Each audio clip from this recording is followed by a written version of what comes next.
میں گزارش کروں گا ہمارے خطیب جناب مولانا نجیب الحسن زیدی صاحب قبلہ سے کہ وہ تشریف لائیں اور اپنے بیانات سے ہمارے قلوب کو منور فرمائیں۔ میرا ویسے تو مقالہ تھا 32 صفحے کا، لیکن بہرحال آپ نے جو ہے وہ پورا نظامت کا بہترین تو آپ نے اس کو بہرحال خطیب بہت ہی مختصر طور پر، چونکہ وقت کافی ہو چکا ہے، امام جعفر صادق علیہ السلام کی ولادت کی مناسبت بھی ہے، اور جیسا کہ آپ نے کہا کہ اس پروگرام میں بہت سارے لوگ تھے جو چین کی شکل میں رہے اور جنہوں نے یہ اس طرح سے محنت کی، تو یہ کاوش آپ کے سامنے ہے۔ ایک شخصیت ہے امام جعفر صادق علیہ السلام کی خدمت میں حاضر ہوتی ہے، بہت مختصر میں 5 سے 7 منٹ میں، اور مشکل میں ہے۔ امام سے کہتی ہے کہ مولا، اس کے سلسلے سے جو روایت ہے اس طرح سے ہے کہ میں تھوڑا پریشان ہوں اور قرض میں ڈوبا ہوا ہوں اور میرے ساتھ مالی مسائل ہیں۔ مولا کہتے ہیں میں کیا کروں تمہارے لیے؟ تو کہتا ہے کہ مولا میں اہواز کا رہنے والا ہوں، اہواز میں جو والی ہے، جو وہاں کا حاکم ہے، آپ کا چاہنے والا ہے۔ اسی طرح کی روایت اور اسی طرح کی داستان اور تاریخ میں اس طرح کا واقعہ امام کاظم علیہ السلام اور امام رضا علیہ السلام کے سلسلے سے بھی ملتا ہے مشابہ۔ اس سے اندازہ ہوتا ہے کہ جو ائمہ طاہرین علیہ السلام کی جو سیرت تھی وہ ایک ہی طرح کی تھی، اور خاص طور پر لوگوں کی مشکلات کو حل کرنے کے سلسلے سے۔ کہتا ہے کہ مولا اہواز کا رہنے والا ہے اور آپ کا چاہنے والا ہے، والی اہواز ہے، پورا اہواز اس کے ہاتھ میں ہے، ٹیکس میرے اوپر بہت زیادہ ہو گیا ہے، مالیات بہت زیادہ ہیں، ادا نہیں کر سکتا، تو آپ کچھ سفارش کر دیں۔ اب بہرحال اس دور میں آج کی طرح کا واٹس ایپ اور یہ سارے مسائل تو تھے نہیں، کیا کریں؟ اب مولا آپ رقعہ اگر لکھ دیں، تو مولا نے وہ رقعہ اٹھایا، ایک کاغذ اور قلم، بسم اللہ الرحمن الرحیم، اور اس میں جو آپ لکھتے ہیں جو جملہ ہے وہ مضمون اس طرح کا ہے، سرک اللہ، کہ تم اسے جو تمہارے پاس آ رہا ہے اسے اگر خوش کرو گے، اسے خوش کر دو تو خدا تمہیں بھی خوش کرے گا۔ بس اتنا سا مولا نے رقعہ لکھا اور یہ لے کے پہنچا اہواز میں، اور اس نے بتایا کہ اس طرح سے مولا کی جانب سے ایک پیغام ہے۔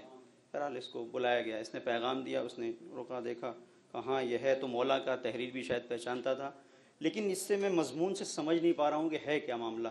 یہ تو ٹھیک ہے کہ میں کسی کو خوش کروں تو اس کی خوشی خدا کی خوشی کا سبب بنے گی، لیکن یہ کسے خوش کیا جائے؟ تو یہ بتاتا ہے کہ در حقیقت یہ میرا مسئلہ ہے، یہ میں نے لکھوایا ہے مولا سے، اور میری سفارش کی۔ تمہارا مسئلہ کیا ہے؟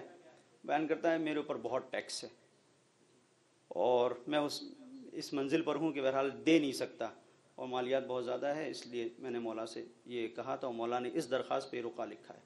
کہتا ہے ٹھیک ہے، تمہارا ٹیکس میں نے معاف کیا، ایک منزل۔ پھر اس سے کہتا ہے یہ بتاؤ تم خوش ہوئے؟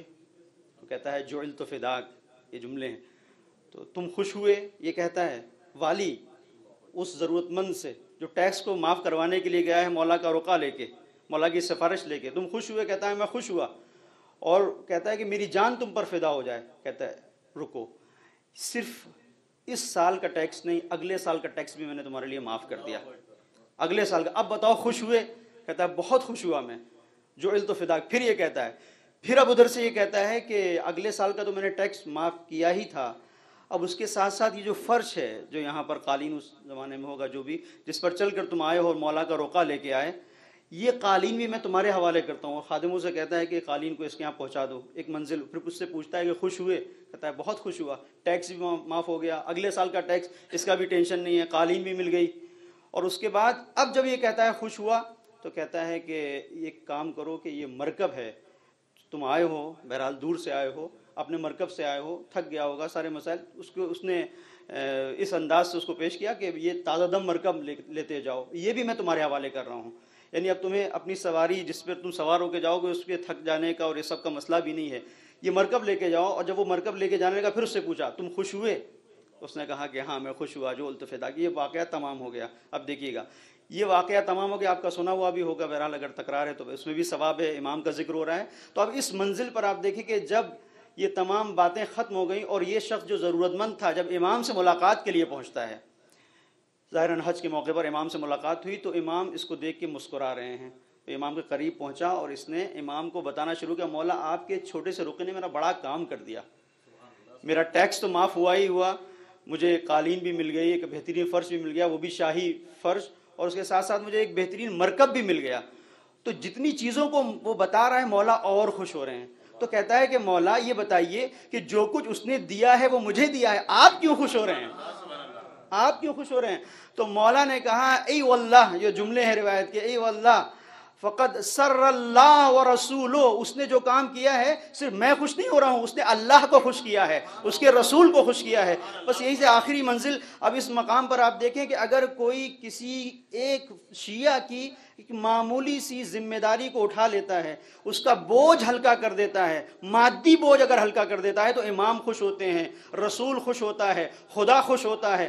اگر کوئی روحانی بوجھ کم کر دے، معنویت میں کسی کا ہمراہ ساتھ دے دے، کسی مشکل کو حل کر دے، علمی مسئلے میں کسی کوئی گتھی کو سلجھا دے، تو کتنی بڑی منزل ہے کہ جہاں پر خدا بھی خوش ہوگا، اس کا رسول بھی خوش ہوگا، امام بھی خوش ہوں گے۔ تو اب اس منزل پر اگر یہ جو ہم نے اہتمام کیا ہے، ان میں وہ تمام افراد کے جنہوں نے اہل بیت اطہار علیہ السلام کے عشق کی خاطر جو پیغمبر اسلام صلی اللہ علیہ وآلہ وسلم کے سلسلے سے جو اہانت ہوئی، تو اس کے عشق کا ثبوت دیتے ہوئے ایک ایسے پروگرام کا اہتمام کیا کہ جس کے ذریعے سے ہم رسول کی کرامت کو، ان کی عظمت کو پہچانے، اسباب اور محرکات کو پہچانے کہ کیوں یہ بار بار توہین کا سلسلہ ہو رہا ہے۔ عاقب صاحب نے بہترین تقریکی، نوشاد صاحب نے، اس سے پہلے سکندر صاحب نے، اور مختلف انداز سے آپ نے دیکھا، اشعار کے ذریعے سے بھی دیکھا۔ تو یہ وہ منزل ہے کہ جہاں پر اگر کوئی ضمیر سویا ہوا ہے تو یقیناً ان تمام چیزوں کے ذریعے سے وہ سویا ہوا ضمیر بیدار ہو رہا ہے۔